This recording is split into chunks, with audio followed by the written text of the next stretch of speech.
छोटी सी झोपड़ी में हरिया, उसकी पत्नी सीमा और बेटा गोविंद रहते थे। हरिया गांव के खेतों में मजदूरी करता था। सुबह सूरज निकलने से पहले ही फावड़ा कंधे पर डालकर निकल जाता और देर शाम मिट्टी में सना हुआ घर लौटता। सीमा घर संभालती, कभी कभी दूसरों के घर रोटी बेलने भी चली जाती। उनका बेटा गोविंद 10 साल का हो चुका था। गांव की सरकारी स्कूल में 5वीं कक्षा में पढ़ता था। सीधा साधा लड़का पर बड़ा समझदार।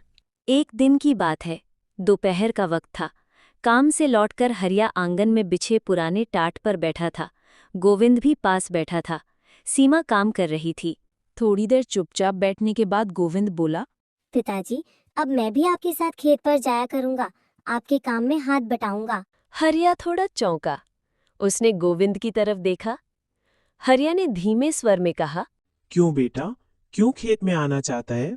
गोविंद ने मासूमियत से जवाब दिया, आप थक जाते हो, रोज मिट्टी में सने हुए आते हो, मुझसे देखा नहीं जाता। मैं बड़ा हो गया हूँ, अब काम कर सकता हूँ। हरिया ने गहरी सांस ली और बोलता है, तेरा बाप खेत में इसलिए मर के काम करता है ताकि तुझे वो जिंदगी ना जीनी पड़े।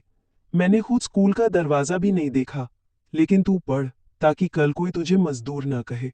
गोविंद चुप हो गया। हरिया आगे बोला, जब तू किताब खोलता है मुझे लगता है जैसे मैं खुद पढ़ रहा हूँ। तेरा कल मेरी मेहनत से अच्छा होगा, तभी मेरी मजदूरी सफल मानी जाएगी।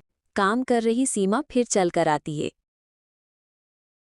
फिर पास बैठी सीमा भी बोल पड़े, तेरे पिताजी की पीठ झुक गई है हल चलाते हुए, पर वो तुझे कलम पकड़वाने के लिए ही झुकी है।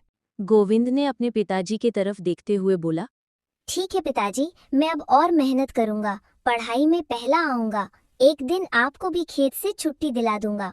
उस दिन की धूप कुछ कम लगने लगी थी और भविष्य का सपना कुछ और चमकने लगा था।